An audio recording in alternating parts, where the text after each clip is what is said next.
Hoy día Bolivia experimenta profundas transformaciones estructurales que no solamente han permitido incorporar en la representación política a sujetos que históricamente habían sido excluidos, como los indígenas y las y las mujeres, y que también ha permitido la redistribución del poder político hacia las regiones. Asimismo, en Bolivia no solamente se configura un Estado plurinacional para incluir a los indígenas históricamente excluidos en la estructura estatal, sino que también ha permitido reducir en un 24% la pobreza extrema, en un 14% la pobreza media, incrementar la clase media desde el punto de vista de sus ingresos económicos en un 50% de la población, de acuerdo a los últimos datos del Banco Mundial, multiplicar en 10 veces la capacidad de inversión pública del Estado y multiplicar de 500 a más de 5.000 millones de dólares la participación en la renta petrolera una vez que el Estado ha recuperado su soberanía económica a través del proceso de nacionalización de los hidrocarburos, redistribuido a través de bonos y rentas a favor de la población como una suerte de complementos salariales. Entonces nuestra democracia ya no se restringe a la representación política. Nuestra democracia además adquiere connotaciones económicas y sociales fundamentales. El pueblo boliviano está gozando el máximo nivel de desarrollo democrático en toda su historia. 3 ejes han utilizado nuestros interlocutores para cuestionar el carácter de la democracia en Bolivia. El primero, un supuesto secuestro del órgano judicial. Yo quiero decirles, no voy a responder eso porque lo dejaré al presidente del órgano del Tribunal Supremo de Justicia, pero de manera muy rápida quiero decirles que antes las máximas autoridades judiciales se elegían como producto de acuerdos de partidos políticos en el Parlamento, ¿no es cierto?, estableciendo una suerte de cuotas de representación para quienes en ese momento tenían la mayoría política en el Parlamento. Hoy día las autoridades jurisdiccionales en su máxima jerarquía son producto de una formación de voluntad popular, son producto de una decisión soberana del pueblo boliviano en las urnas. Hay evidentemente un proceso de preselección en el órgano legislativo, como señalaba la doctora Salame, pero eso obedece a una calificación de su carrera meritocrática acumulada en el ejercicio profesional. En todo caso, resulta sui generis el hecho de que, por un lado, se mencione que el órgano jurisdiccional está secuestrado en Bolivia por el poder político, y por otro lado, se utilice como parte de los alegatos, ¿no es cierto?, sentencias jurisdiccionales que van en contravención pues a las decisiones del poder político. Por ejemplo, el caso señalado de la suspensión de autoridades, ¿no es cierto? Señalan que las autoridades que han sido suspendidas y que luego han sido amparadas en el ámbito del Tribunal Constitucional no se han restituido al ejercicio de sus funciones. Tal vez se refieren al caso del ex gobernador de Tarija, Mario Cosío. Y claro, el señor Cosío ha resultado amparado por el Tribunal Constitucional, pero no vuelve de Paraguay a territorio boliviano por no enfrentar los procesos judiciales que pesan contra él por graves delitos de corrupción que ha cometido. No es porque nadie le haya negado que reasuma sus funciones, sino por el hecho de que él simplemente tiene que presentarse en el país, presentar su solicitud a la Asamblea Legislativa de su departamento y pedir su restitución, como varios otros lo han hecho. Pero bueno, el caso es que quiero significar que se utiliza una sentencia constitucional que, por lo menos en teoría, aparece en contradicción a las decisiones del gobierno nacional, ¿no es cierto?, para señalar que el órgano jurisdiccional está secuestrado por el poder político. Luego señalan de que habrían autoridades judiciales perseguidas, dice la doctora Salame, por adecuar su conducta al ordenamiento constitucional, y señala el caso del señor Tapia Pachi. Tapia Pachi es un juez de la jurisdicción de Santa Cruz que fugó del país por no enfrentar un proceso judicial por corrupción, por prevaricato, ¿no es cierto? En vez de enfrentar ese proceso, decidió huir del país, porque las pruebas preconstituidas en su caso eran absolutamente contundentes como para condenarlo. Luego se señala el hecho de que en Bolivia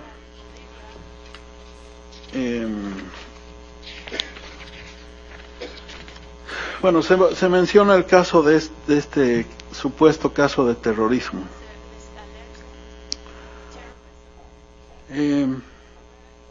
El año 2008, los políticos que tengo al frente decidieron desmembrar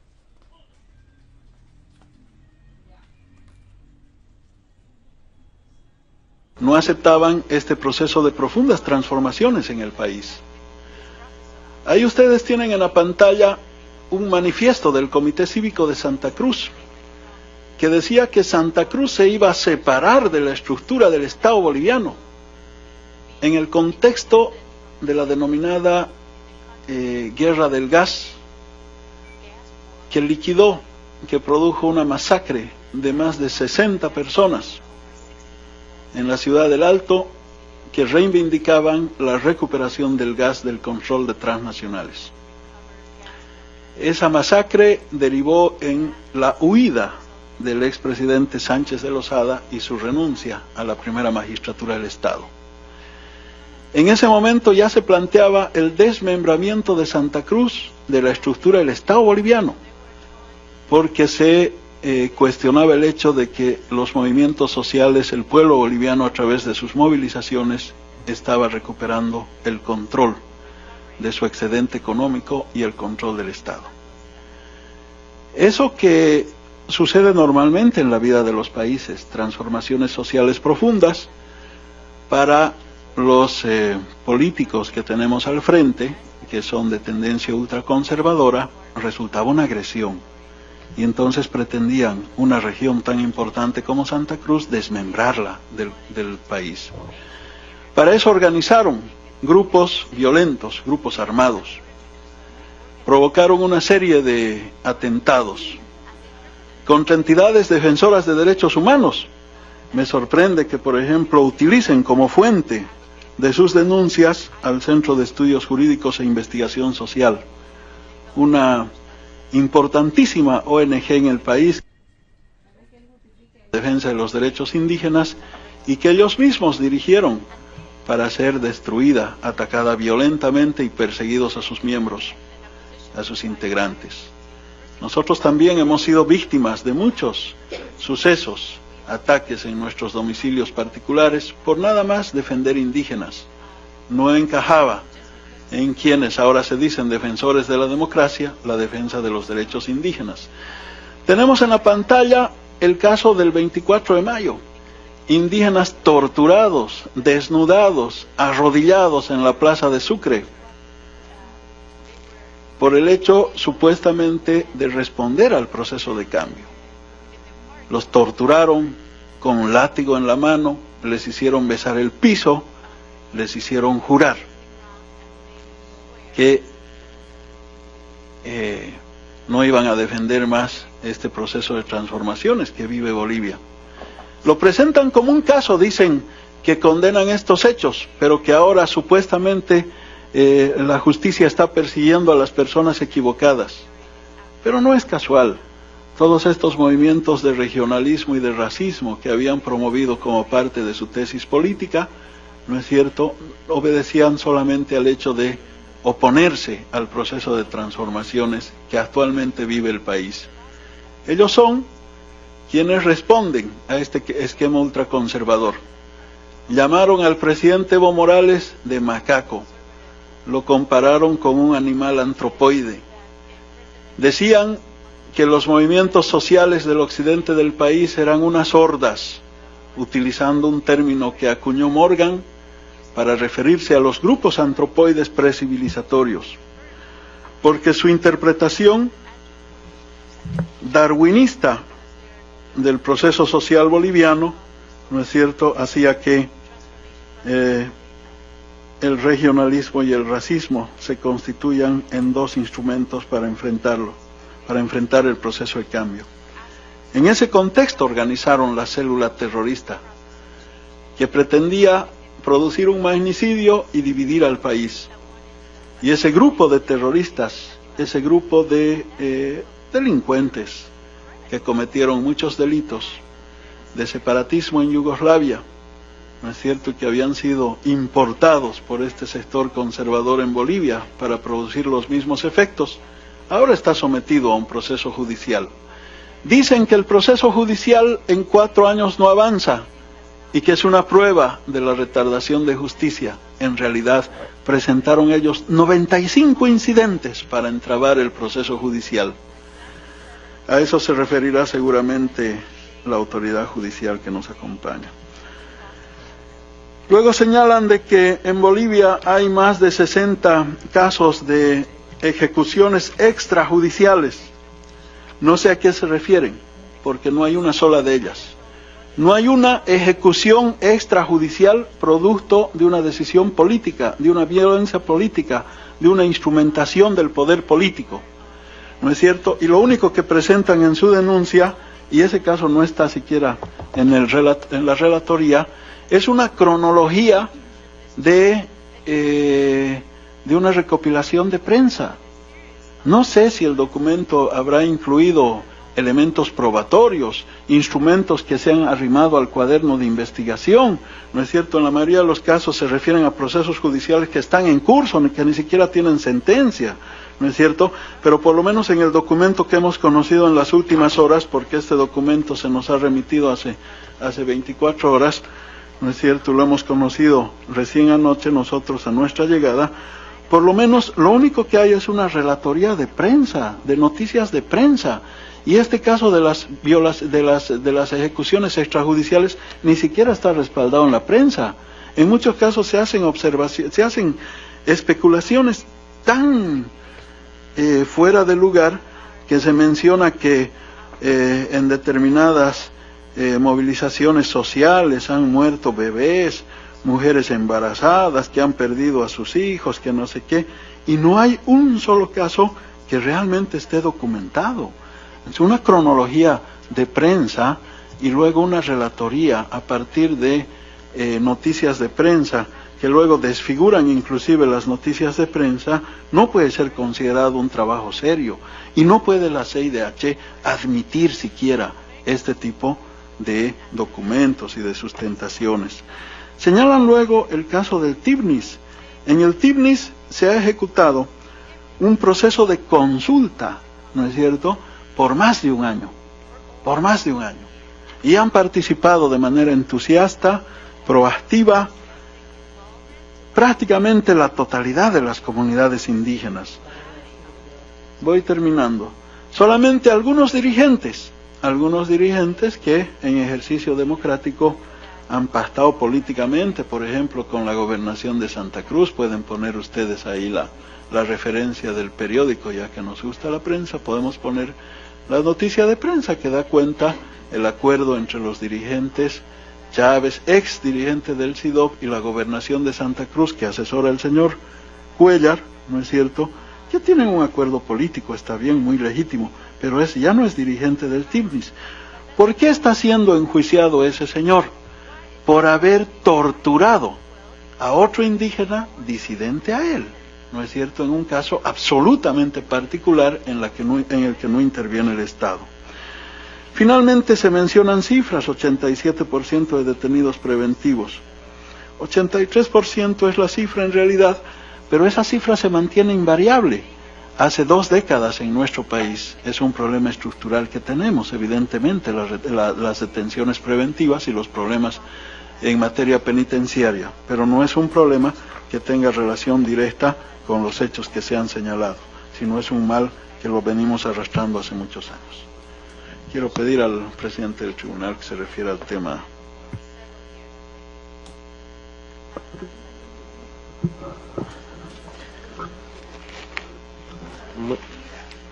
Buenas tardes, señora presidenta y distinguidos miembros de la comisión, señores peticionarios. Yo soy presidente del Tribunal Supremo de Justicia y representante del órgano judicial del Estado Plurinacional Bolivia. Es necesario señalar de que la Constitución Política del Estado Plurinacional de Bolivia, una constitución en la cual fue puesta a conocimiento del pueblo boliviano y en la cual tuvo el apoyo de más del 63.4% de la población, determinó como uno de los puntos principales el tema de que debe ser elegido las autoridades judiciales, las máximas autoridades judiciales, a través de la vía más idónea que se tiene, que se conoce, que es la democracia. Hubo una preselección en la cual salimos electos tanto autoridades del órgano judicial como del Tribunal Constitucional. Y uno de los puntos también es referirse de que el Tribunal Constitucional ya no forma parte del órgano judicial. Dentro de ese marco que establece nuestra Constitución Política del Estado, da el marco de independencia, es decir, de que ya no hay una sumisión de un órgano contra otro órgano, como era antes un poder hacia otro poder. Si bien es cierto, puede haber algunas imperfecciones, pero corregibles en el transcurso del tiempo, y desde luego puede ser comparado con el anterior sistema y con toda seguridad es mejor que el anterior.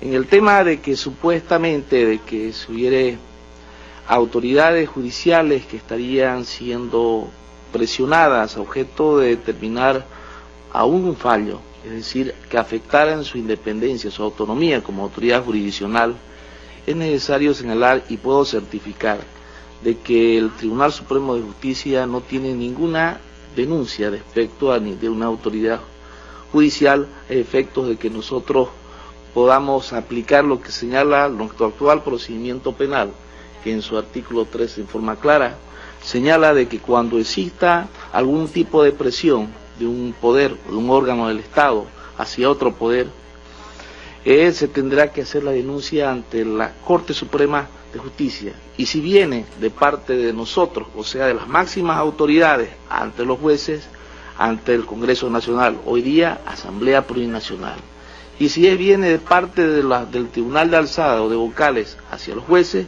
necesariamente deben hacer la denuncia al Consejo de la Magistratura. Es decir, nuestros señores jueces tienen los mecanismos idóneos que establece nuestra Constitución Política del Estado y nuestras leyes del Estado Plurinacional. Muchas gracias por presentarnos su posición, y invito al colega, al comisionado Rodrigo Escobar Gil, que nos haga algunos comentarios o consultas. Ya por lo avanzado de la hora voy a ser muy breve. Para la Comisión Interamericana reviste un carácter fundamental dentro de un Estado constitucional y democrático de derecho el respeto a la independencia judicial y a la separación de poderes. Realmente, para que exista una democracia real y efectiva, es fundamental la independencia judicial y la separación de poderes, y de ahí el interés especial que la Comisión le da a estas audiencias. Y realmente el objeto de estas audiencias es recaudar información para la función de monitoreo que periódicamente realiza la Comisión con respecto a los distintos estados. Incluso recientemente se reformó el reglamento de la Comisión para incorporar como un elemento esencial en la evaluación del cumplimiento por parte de los estados de los derechos humanos y de su eventual incorporación al capítulo 4, el tema de la independencia judicial. Por eso el tema de esta audiencia reviste gran importancia. En el marco de esta audiencia se han presentado unas denuncias muy concretas en relación con suspensión y destitución de autoridades democráticamente elegidas, de persecución judicial por motivos políticos, de discriminación por causas políticas y de suspensión de las autoridades judiciales por motivos políticos. Realmente se trata de una situación bastante compleja, por lo cual yo le solicitaría a los peticionarios y también al Estado complementar las distintas intervenciones con mayor información que nos permitan acercarnos con mayor objetividad y precisión a lo que está sucediendo en Bolivia. Como preguntas concretas, básicamente tendría 3 inquietudes que, si hay tiempo, pediría que se me respondieran en esta audiencia, o si no, que se nos hagan llegar las respuestas por escrito. Una es, en este momento, cómo está funcionando el Tribunal Constitucional de Bolivia. En segundo lugar, pues frente a todas estas denuncias que se hacen de suspensión y destitución de autoridades elegidas, de suspensión de autoridades judiciales, quisiera saber si se respeta el debido procedimiento, el debido proceso, de si efectivamente se ha removido a estos funcionarios por los motivos y causas expresamente establecidas en la ley por parte del juez natural y con base en la plenitud del debido proceso, o si realmente no existen estas garantías. Y finalmente, ¿qué tipo de controles judiciales existen en Bolivia y si estos mecanismos de control son o no son efectivos? Realmente, dada la complejidad de los distintos puntos, preferiría que se nos proporcionara la información por escrito. Muchas gracias. Muchas gracias a usted, comisionado. Por mi parte, complemento las preguntas del comisionado. En el caso de las acusaciones tan graves de ejecuciones extrajudiciales, preguntar si se han presentado acciones en el ámbito interno y si nos pudieran proporcionar mayor información al respecto sobre las supuestas ejecuciones extrajudiciales.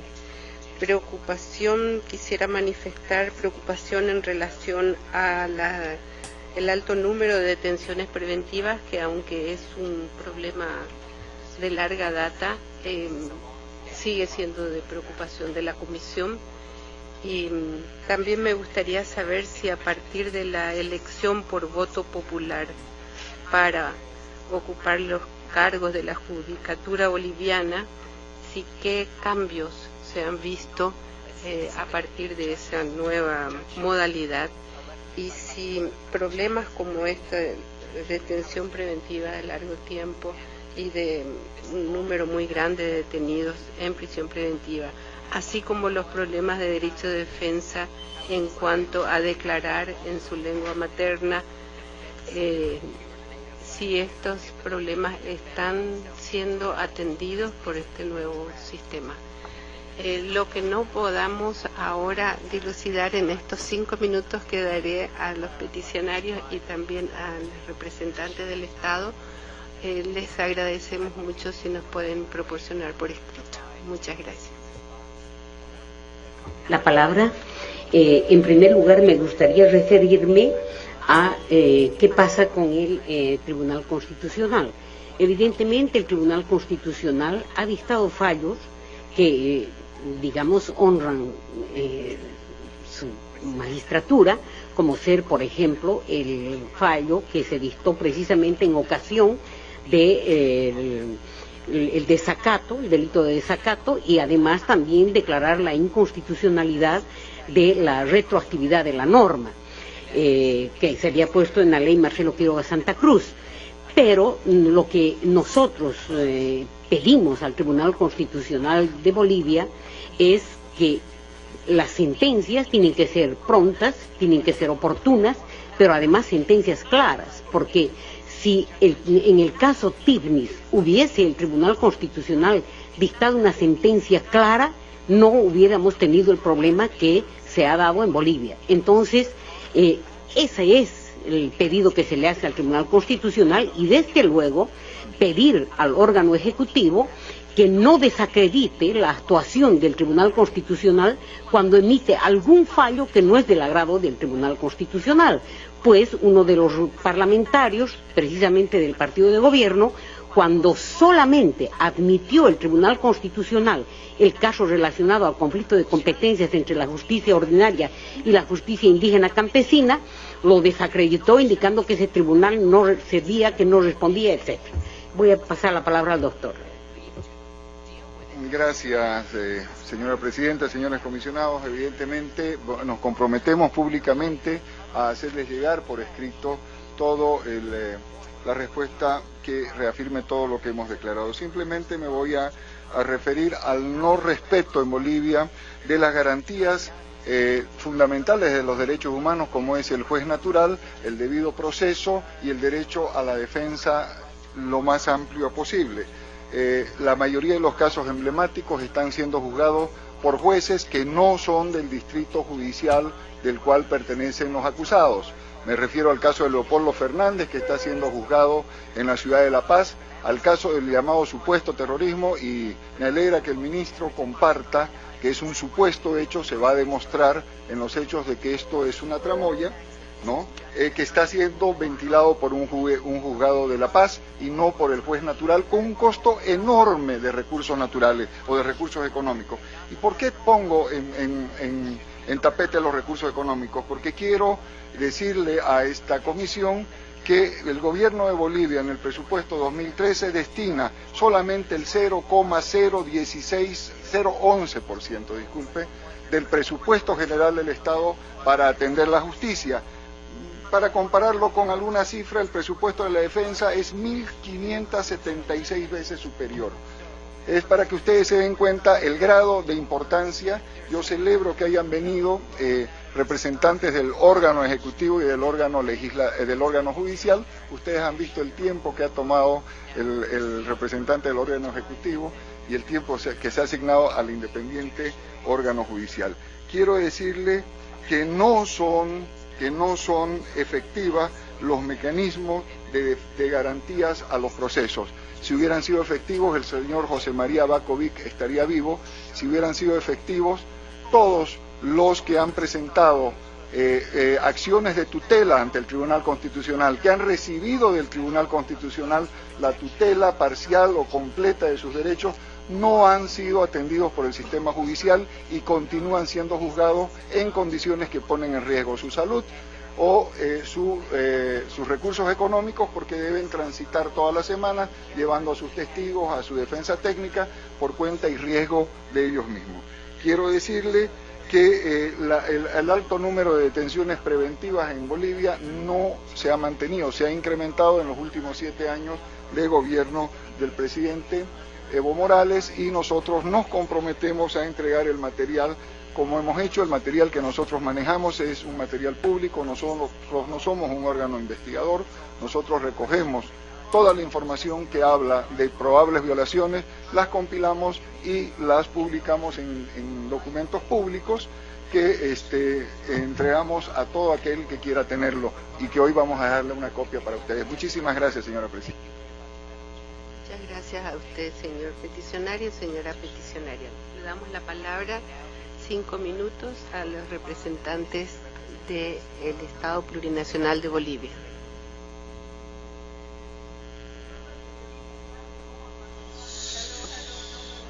Por favor, señora, tiene las puertas abiertas en el sistema. Si usted quiere presentar una audiencia o algún mecanismo, será bienvenida, pero no es este el momento.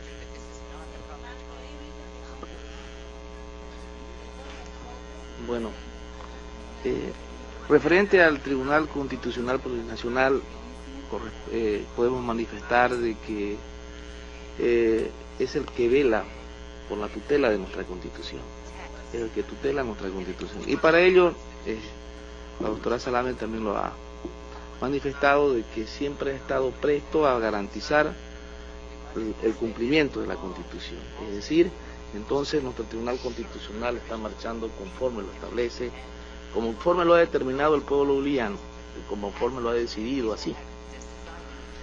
El tema de referente a que supuestamente se hubiera vulnerado o se estuviera vulnerando el debido proceso, es necesario manifestar de que existen los mecanismos a los efectos de poder garantizar el debido proceso.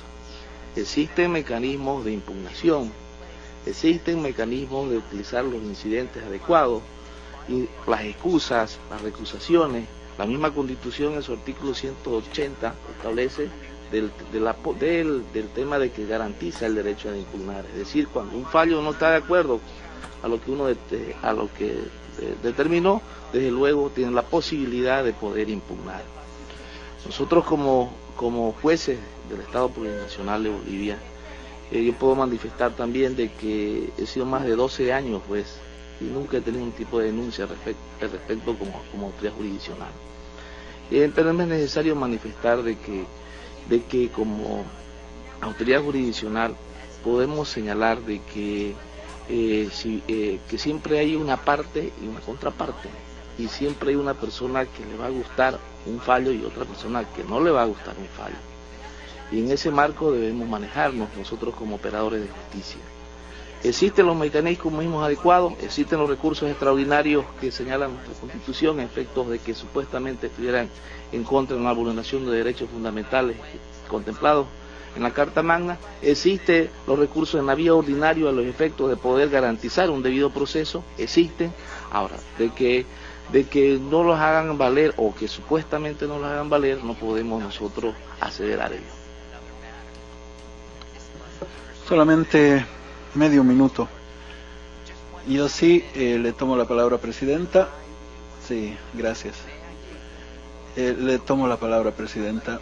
Nosotros vamos a esperar impacientemente que se demuestre, no 60, un solo caso de ejecución extrajudicial por razones políticas. Sí, señora, por favor, usted es una política, vaya a discursear al Parlamento de Bolivia, si puede obtener un voto para que le elijan. No me venga a gritar a mí como a un mercado, señora. La conozco, señora. La conozco, sé quién le paga y para quién trabaja. En segundo lugar, quiero que me demuestre también, que va a ser muy importante que demuestren, ¿no es cierto? Que demuestren que el presupuesto destinado a defensa en Bolivia es 1.500 veces superior al presupuesto destinado a la justicia, como lo ha afirmado aquí el señor Cuellar. Nosotros vamos a demostrar lo contrario. Y en tercer lugar, quiero señalar que nosotros sí vamos a demostrar, ¿no es cierto?, que los datos porcentuales en este documento, como este es una serie de informes que las han recopilado y las han anillado, entre estos informes de la misma fundación hay contradicciones, y lo vamos a demostrar, no solamente en los datos, sino también en los porcentajes. Muchas gracias. En nombre de la Comisión Interamericana quiero dar las gracias a ambas partes, peticionarios y Estado Plurinacional de Bolivia. Para nosotros desde la Comisión es muy importante que ambas partes hayan elegido a la Comisión para establecer este diálogo, y esperamos que sea tenido como tal, como un diálogo para avanzar en Bolivia en materia de la justicia y los derechos humanos. Y estamos a disposición para hacer el seguimiento a los temas que aquí se han tratado, y agradecemos mucho la predisposición de ambas partes para ello. Muchas gracias y todo lo mejor para su país.